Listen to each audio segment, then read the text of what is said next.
Hi friends, అందరూ ఎలా ఉన్నారు? మేమైతే చాలా బాగున్నాం. మీరు కూడా బాగుండాలని కోరుకుంటూ వీడియోలోకి వెళ్ళిపోదాం. ఈరోజు మన స్పెషల్ వచ్చేసి పప్పుచారు.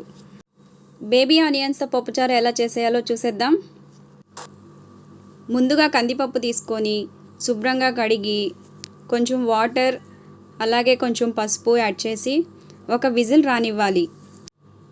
అలా విజిల్ వచ్చిన తర్వాత సొరకాయ ముక్కలు, కొంచెం టమాటో ముక్కలు, గ్రీన్ చిల్లీ, అలాగే మన ఫేవరెట్ బేబీ ఆనియన్స్. పప్పుచారులో బేబీ ఆనియన్స్ భలే టేస్ట్గా ఉంటాయి. ఇప్పుడు వీటికి సరిపడా ఉప్పు, కారం, పసుపు, అలాగే కొంచెం కొత్తిమీర కూడా యాడ్ చేసి చక్కగా లిడ్ పెట్టేసి ఇంకో విజిల్ వచ్చే వరకు వెయిట్ చేయాలి.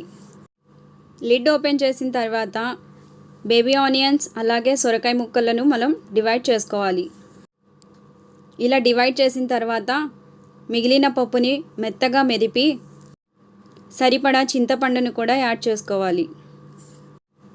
నేను చేసే రెసిపీస్ అన్నీ మీకు నచ్చినట్లయితే లైక్ చేయండి, కామెంట్ చేయండి, అలాగే నా ఛానల్ని సబ్స్క్రైబ్ చేసుకోండి. ఇలా మెదిపిన పప్పులో ముందుగా తీసి పెట్టుకున్న వెజిటేబుల్స్ని కూడా యాడ్ చేసుకోవాలి. దీంట్లో తగినంత వాటర్ యాడ్ చేసి ఇంకా రుచికి సరిపడా ఉప్పుని కూడా యాడ్ చేసుకోవాలి. అలాగే పప్పు మరుగుతున్నప్పుడు కొంచెం కొత్తిమీర, కరివేపాకు వేసి మరిగించాలి.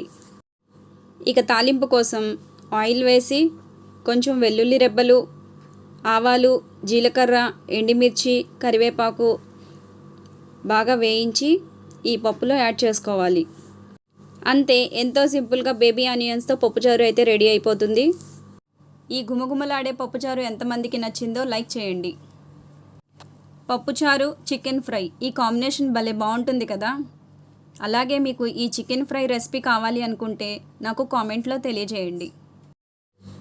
ఇంకా మంచి మంచి రెసిపీస్తో మరెన్నో వీడియోలను చేయాలని కోరుకుంటూ నా ఛానల్ని సబ్స్క్రైబ్ చేసుకోండి. నా వీడియోని పూర్తిగా చూసినందుకు థ్యాంక్ యూ సో మచ్.